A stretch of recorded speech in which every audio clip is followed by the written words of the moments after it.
آج کے اس مجلس میں اور دستار بندی پروگرام میں خوشی ہے کہ دارالعلوم ندوۃ العلماء کی نمائندگی کرتے ہوئے ہمارے درمیان دارالعلوم ندوۃ العلماء کے استاد فی الادب والحدیث حضرت مولانا معراج الحسن ندوی صاحب دامت برکاتہم تشریف فرما ہیں۔ میں ان سے گزارش کروں گا کہ آپ ہمارے والدین اور ہمارے مہمان جو آج بچوں کی دستار بندی کے موقع پر آئے ہوئے ہیں، آپ اپنے قیمتی کلمات سے انہیں نوازیں۔ الحمدللہ رب العالمین والصلاة والسلام علی رسول اللہ الامین وعلی آلہ وصحبہ الطیبین الطاہرین۔ اعوذ باللہ من الشیطان الرجیم، بسم اللہ الرحمن الرحیم۔ لقد انزلنا الیکم کتابا فیہ ذکرکم افلا تعقلون۔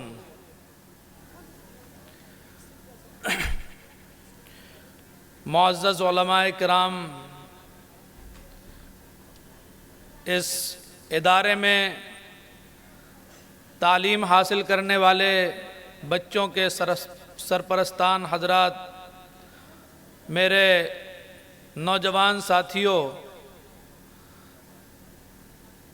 اللہ تعالیٰ نے قرآن کریم کی اس آیت میں یہ ارشاد فرمایا ہے کہ ہم نے تمہیں ایک کتاب دی ہے جس میں تمہارا ذکر ہے۔ کیا تم اس بات کو سمجھتے نہیں ہو؟ قرآن کریم کی بہت سی معجزانہ شان ہیں۔ اس کا ایک اہم پہلو یہ ہے کہ قرآن کریم ہم میں سے ہر ایک کی اپنی ذاتی اور پرسنل کتاب ہے۔ اللہ تعالیٰ نے ارشاد فرمایا کہ یہ قرآن کریم ہم نے تمہاری طرف اتارا ہے جس میں تمہارا ذکر ہے۔ یہ ذکر تمہارے لیے عزت اور شرف کا ذریعہ بھی ہے۔ جو چیزیں بھی زندگی کو بہتر بنانے کے لیے ضروری ہیں ان تمام چیزوں کا ذکر ہے۔ اس میں تمہارے اخلاق کی بلندی کا ذکر ہے، تمہارے اعمال کی درستگی کا ذکر ہے، تمہاری زندگی کو بہتر بنانے کے لیے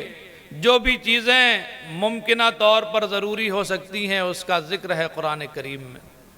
تو قرآن کریم کا ایک بہت ہی اہم پہلو یہ ہے، ہمیں یہ سمجھنا چاہیے کہ ہم میں سے ہر فرد کے لیے وہ اپنی ذاتی کتاب ہے، میری ذاتی ڈائری ہے، میری ذاتی زندگی کو بنانے والی، سنوارنے والی، سجانے والی، کامیاب بنانے والی یہ کتاب ہے جو اللہ تعالیٰ نے ہمارے لیے ہمارے نبی کریم صلی اللہ علیہ وسلم کے ذریعے سے ہم تک پہنچائی۔ اس لحاظ سے قرآن کریم کو ہمیں پڑھنا بھی ہے اور اپنی ذاتی کتاب کی حیثیت سے اس کو لینا بھی ہے۔ قرآن کریم کے سلسلے میں خود اللہ تعالیٰ کے پاک کلام میں بہت سی وضاحتیں موجود ہیں۔ حدیث شریف میں اتنی سی بات میں ذکر کرتا ہوں کہ حدیث شریف میں آتا ہے ان اللہ یرفع بہذا الکتاب اقواما ویضع بہ آخرین۔ اللہ تعالیٰ اس قرآن کریم کے ذریعے سے بہت سی قوموں کو بلندی عطا فرماتے ہیں اور بہت سے لوگوں کو پستی میں ڈال دیتے ہیں۔ تو قرآن کریم کے جو حقوق ہیں، پہلا حق وہ قرآن کریم کی صحیح تلاوت کا حق ہے، اور اس کے بعد پھر قرآن کریم کو سمجھنے اور اس پر عمل کرنے کا حق ہے۔ تو یہ وہ قرآن کریم ہے جس کے ذریعے سے اللہ تعالیٰ نے صحابہ کرام رضی اللہ عنہم کی زندگیاں بدلیں، اور قرآن کریم کے ذریعے سے ہی دور اول میں ایک بہت بڑی تعداد اسلام میں داخل ہوئی۔ حضرت عمر رضی اللہ عنہ کا خود کا واقعہ یہ ہے کہ وہ قرآن کریم کے ذریعے سے کیسے مسلمان ہوئے۔ تو ہمیں آج کے اس پروگرام سے یہ پیغام اور میسج لے کر کے جانا ہے کہ قرآن کریم میری پرسنل کتاب ہے، جیسے ہمارے گھروں میں آج کل ہر فرد کے لیے اپنا الگ الگ موبائل ہوتا ہے، الگ الگ چیزیں ہوتی ہیں، الگ الگ کام اور ضرورت کی فائلیں ہوتی ہیں، اسی طرح سے ہمیں قرآن کریم بھی اپنے ایک اہم فائل کے طور پر، زندگی کے گائیڈ کے طور پر ہمیں قرآن کریم کا مطالعہ کرنے کا اپنا اہتمام اور اپنا معمول بنانا ہے۔ یہ اہم پیغام لے کر کے جانا ہے۔ اور آنے والا جو مہینہ ہے اس کے بارے میں اللہ تعالیٰ نے فرمایا شہر رمضان الذی انزل فیہ القرآن ھدی للناس، یہ قرآن کریم کا مہینہ ہے۔ رمضان کا مہینہ وہ ہے جس میں قرآن کریم اترا، اور حدیث شریف میں آتا ہے کہ قرآن کریم اور روزہ یہ دونوں سفارشی بنیں گے۔ قیامت کا جو منظر ہوگا، اس دنیا سے جانے کے بعد جب قیامت کا منظر ہوگا اور انبیاء علیہم السلام بھی نفسی نفسی کے عالم میں ہوں گے، ایسے موقع سے کوئی ہمارا سہارا اور سفارشی قرآن کریم اور روزے کی شکل میں اگر ہم کو مل جائے تو یہ کتنی آسان ہماری منزل کو بنانے کا ذریعہ ہوگا۔ اس لیے میرے بھائیوں، دوستوں، بزرگوں، محترم ماؤں اور بہنوں، ہمیں آج کے اس پروگرام سے یہ میسج لینے کی ضرورت ہے کہ قرآن کریم میری زندگی کو بنانے، سنوارنے، صحیح رخ دینے اور اس کو دنیا اور آخرت میں کامیاب بنانے والی کتاب ہے۔ آج کا جو پروگرام ہے، اس پروگرام کے تعلق سے میں اتنا کہنا چاہتا ہوں کہ ہمارے جو عزیز دوست ہیں مفتی صاحب دارالعلوم ندوۃ العلماء میں، وہ وقت بھی مجھے آج یاد آ رہا ہے کہ عربی زبان کا ایک ہفتہ واری رسالہ مفتی صاحب نکالتے تھے اور ہم لوگ بھی اس سے فائدہ اٹھاتے تھے، الیقظہ کے نام سے۔ یقظہ کا مطلب بیداری ہوتا ہے، اور الف لام کے بعد ایک نئی اور انوکھی بیداری کے نام سے بھی اس کو جانا جا سکتا ہے۔ تو دارالعلوم دیوبند سے فراغت کے بعد دارالعلوم ندوۃ العلماء میں 2 سال میں نئی بیداری کا ایک پیغام لے کر کے جب وہ اس شہر میں آئے تو شروع کے ان کے جو پروگرام ہیں، جن مدارس میں ان کی خدمتیں ہیں، میں اس کا شریک بھی ہوں، میں اس کا امین بھی ہوں، اور میں بہت سی ان کے پروگرام کے رائے کا راست باز بھی ہوں۔ تو اس شہر میں آنے کے بعد انہوں نے ایک نئی اسلامی، اصلاحی اور تعلیمی بیداری کا جو آغاز کیا ہے، اس کے لیے ہم اتنا کہنا چاہتے ہیں کہ مدارس کے کردار پر، مدارس کے فارغین کے کردار پر جو باتیں اور جو سوال ہوتے ہیں ہمارے درمیان میں کہ یہ مدارس کے لوگوں کو یہ کرنا چاہیے اور مدارس کے لوگوں کو وہ کرنا چاہیے اور مدارس میں یہ اصلاحات کرنی چاہیے، ہمارے مفتی صاحب نے مدارس کے لوگوں کو اسکول سے جوڑ کر کے اور اسکول کے لوگوں کو مدارس کی تعلیم سے جوڑ کر کے یہ پیغام دیا ہے کہ جو بھی کام حسن خوبی کے ساتھ اور اچھے اسلوب کے ساتھ وہ ادا کر رہے ہیں، ان کو انجام دے رہے ہیں، ملت کے لیے فائدہ مند بنا رہے ہیں، یہ مدارس کے فضلاء کا وہ فیضان ہے جو ایک آئیڈیل کے طور پر ہم اس شہر میں نہیں، اس ملک کے الگ الگ حصوں میں پیش کر سکتے ہیں اور اس سے فائدہ اٹھا سکتے ہیں۔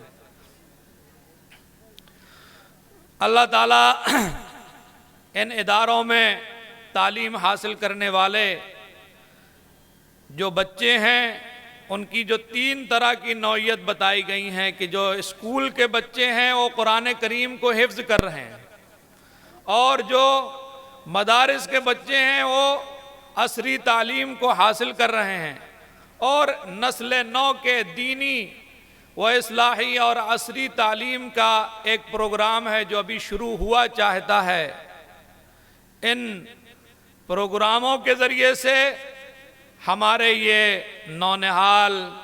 قرآن کریم کے جو حافظ بنے ہیں، یہ مستقبل میں قرآن کریم کے محافظ بھی بنیں گے اور امت کے لیے رہبر اور رہنما بھی بنیں گے۔ اس لیے میں آپ حضرات سے یہ گزارش بھی کر رہا ہوں کہ ہمارے ایسے اداروں کی حوصلہ افزائی کرنا اور اپنے بچوں کو دونوں طرح کی تعلیم کے حسین سنگم میں تعلیم حاصل کرنے کے لیے بھیجنا، اب یہ ہماری رسپانسبلٹی ہے، ہماری ذمہ داری ہے۔ اللہ تعالیٰ نے روز اول سے ہی قرآن کریم کی جو وحی کا آغاز ہوا تھا اقرا سے ہوا تھا، اور اس اقرا بسم ربک الذی خلق، اللہ تعالیٰ کا یہ ارشاد تھا کہ اپنے رب کے نام سے پڑھو۔ کیا پڑھنا ہے اس کا ذکر نہیں کیا گیا تھا۔ اللہ تعالیٰ نے جو بھی تمہیں پڑھنا ہے، جو چیزیں بھی تمہارے فائدے کی ہیں دنیا میں بھی آخرت کی، اپنے رب کے نام سے پڑھو، اور پڑھو اس رب کے نام سے جو بڑا معزز ہے۔ تو اقرا کی اس آواز کو بہت ہی مناسب انداز سے متوازن شکل کے ساتھ اس ادارے نے پیش کرنے کی کوشش کی ہے۔ اس میں آپ حضرات کا جو تعاون رہا ہے،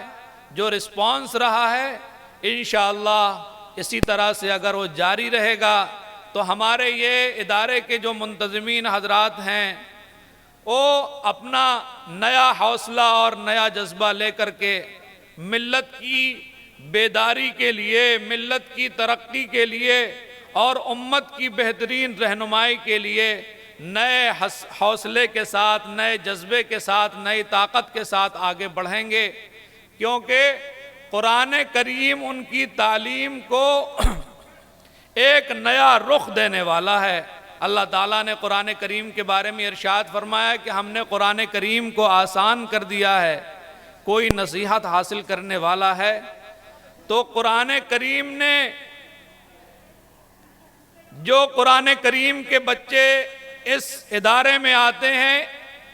کلاس 1 سے کلاس 8 تک کا جو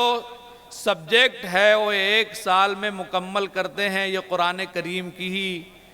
ایک بہت بڑی کرامت اور قرآن کریم کا ایک بہت بڑا معجزہ ہے۔ تو قرآن کریم کی یہ برکت ہم دیکھ رہے ہیں کہ پانے والے جب عصری علوم میں قدم بڑھاتے ہیں تو منزلیں ان کے لیے بہت ہی آسان ہو جاتی ہیں، اور عصری علوم کے ذریعے سے قرآن کریم کو جو حفظ کر رہے ہیں